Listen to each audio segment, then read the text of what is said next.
Assalamualaikum warahmatullahi wabarakatuh. Kembali lagi di video aku Lazia. Di video kali ini aku akan membahas tentang informasi ujian mandiri PTKIN 2020. Sebelum lanjut ke videonya, jangan lupa subscribe dulu channel aku dan nyalain notifikasinya biar kamu gak ketinggalan video-video yang terbaru terupdate dari aku. Dan jangan lupa like, komen, dan share video ini sebanyak-banyaknya supaya lebih bermanfaat. Oke, langsung aja lanjut ke videonya.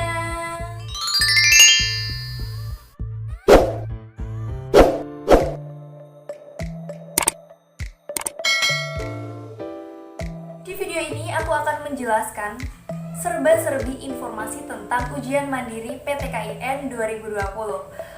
Nah, seperti apa informasinya? Simak terus video ini, jangan di skip supaya nggak kelewatan informasi-informasi yang aku berikan.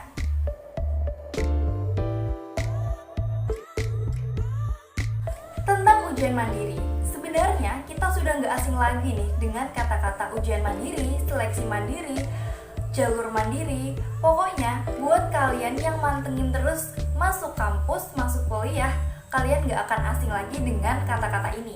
Tapi ternyata masih banyak juga yang bingung. Sebenarnya gimana sih jalur mandiri itu, ujian mandiri itu gimana sih? Apakah beda dari ujian-ujian yang sebelumnya? Yang seperti SNMPTN, SBMPTN, UMPTKIN, SPAN PTKIN.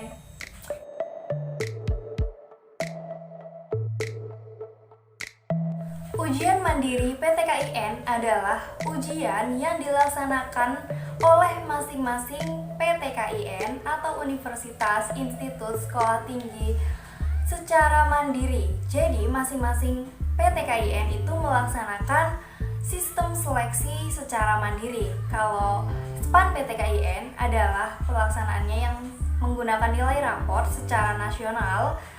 UMPTKIN pun seperti itu, secara nasional menggunakan ujian. Nah, sedangkan ujian mandiri ini adalah seleksi mandiri yang dilaksanakan oleh masing-masing PTKIN. Jadi, seleksi mandiri ini hanya bisa mendaftar di satu PTKIN dan dilaksanakan mengikuti prosedur yang sudah ditetapkan oleh PTKIN tersebut.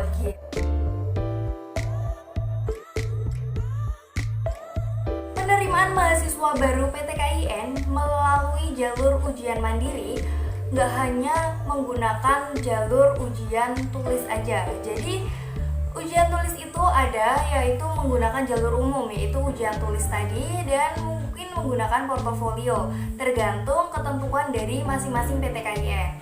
Ada juga jalur tahfidz, yaitu biasanya menggunakan minimal hafalan 5 juz. Dan ada juga jalur prestasi, minimal prestasi tingkat kabupaten.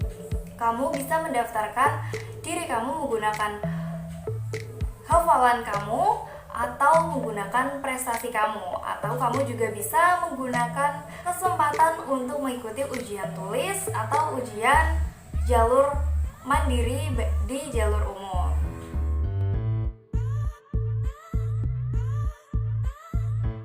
Nah, banyak banget nih yang nanyain soal ini. Apa aja sih soalnya? Apakah sama dengan UMPTKIN? Yaps, jawabannya hampir-hampir sama dengan UMPTKIN. Ada soal tentang keagamaannya, wawasan keagamaan.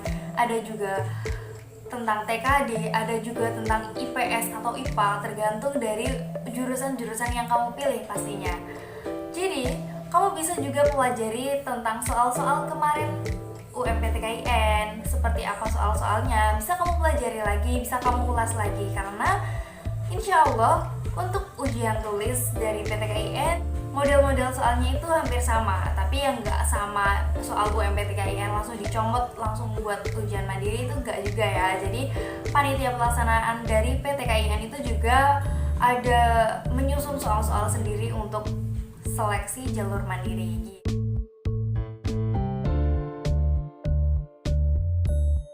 Ujian mandiri itu adalah ujian yang dilaksanakan oleh PTKIN masing-masing. Jadi semua universitas, institut, sekolah tinggi itu membuka jalur seleksi mandiri yang kamu bisa daftar langsung ke PTKIN tersebut.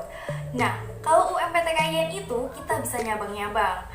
Bisa daftar di UIN Sunan Gunung Jati Bandung, bisa daftar juga di pilihan kedua mungkin di UIN Sunan Kalijaga Yogyakarta, dan mungkin yang ketiga di mana lagi kayak gitu ya. Jadi kalau UMPTKIN itu pelaksanaannya serempak nasional se-Indonesia gitu ya, bareng se-PTKIN gitu ya. Kalau ujian mandiri itu dari masing-masing PTKIN. Kalau ujian masuk PTKIN atau UMPTKIN itu serentak seperti SBMPTN gitu ya.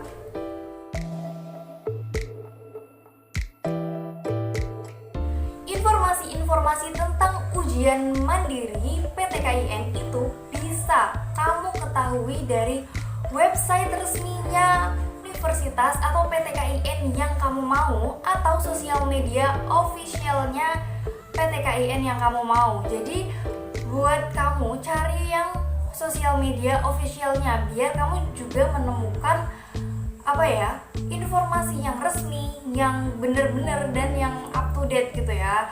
Atau kamu juga bisa langsung kunjungi PMB-nya, website PMB-nya dari masing-masing PTKIN yang kamu mau. Misalnya kamu pengen daftar di UIN Sunan Gunung Jati Bandung, kamu bisa langsung search aja di kolom pencarian di Google, yaitu tulis aja PMB UIN Sunan Gunung Jati Bandung atau UIN Bandung gitu.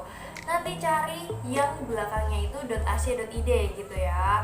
Kamu bisa langsung klik di sana yang URL-nya seperti itu.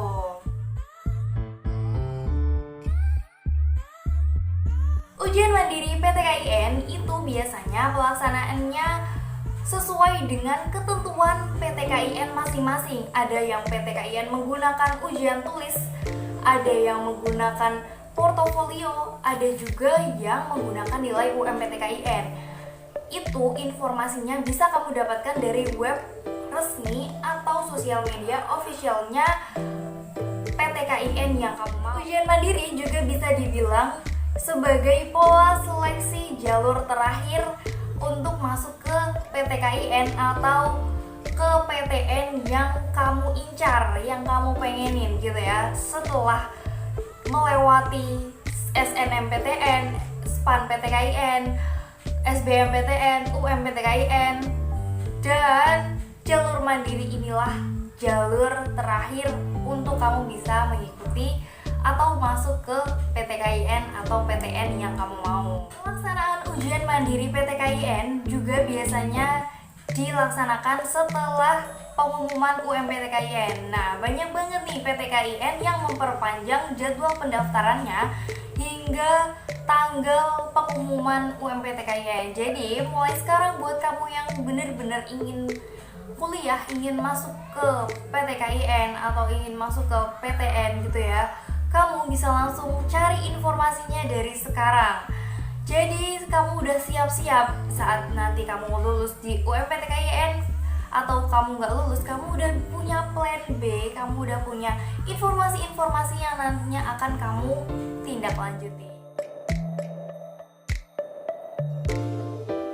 Ngomong-ngomong soal ujian mandiri, pasti banyak banget dari calon-calon maba yang menanyakan tentang biaya kuliah, karena banyak banget momok-momok yang menghantui kalau ujian mandiri itu lebih mahal, lebih banyak pembayarannya, gak hanya UKT, ada uang pangkal, ada uang ini, uang itu.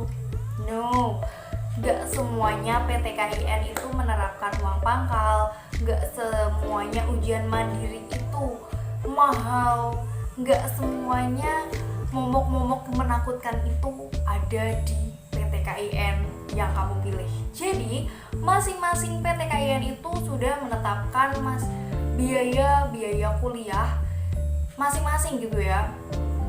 Ada yang PTKIN menerapkan sama rata semuanya, tinggal perbedaannya hanya tiap-tiap jurusan aja. Ada juga yang menetapkan uang pangkal juga, ada juga yang uang pangkal sama UKT, ada juga UKT yang berkelas-kelas gitu, ada kelas 1, kelas 2, kelas 3 kayak gitu ya. Ada juga yang sama rata juga Udah ya.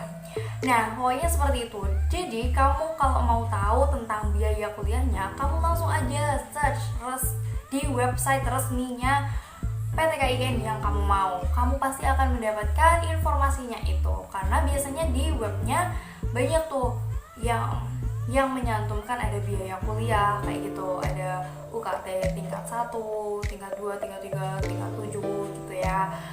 Jadi nggak semuanya yang ujian mandiri itu mahal, harus mahal. Nggak mau ujian mandiri, soalnya mahal, biayanya lebih mahal.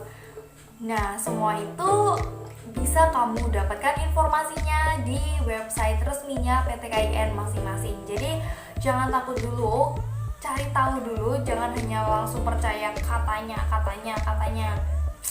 Nggak bagus tuh untuk percaya dari katanya. Kamu harus cari tahu sendiri dan buktikan sendiri. Walaupun masuk pakai jalur ujian mandiri, kamu juga tetap bisa kok mendaftarkan diri kamu menjadi penerima beasiswa yang bisa meringankan atau bahkan membantu atau bahkan membayarkan biaya kuliah kamu selama di PT KIN.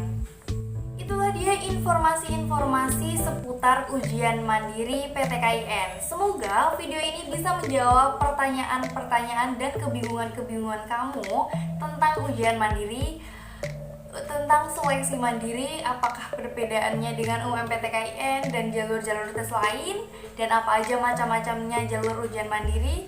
Nah, sekian dulu video dari aku. Semoga video ini bermanfaat dan bisa menambah pengetahuan kamu. Dan jangan lupa untuk subscribe channel ini dan nyalain notifikasinya. Dan jangan lupa untuk like, komen, dan share video ini sebanyak-banyaknya.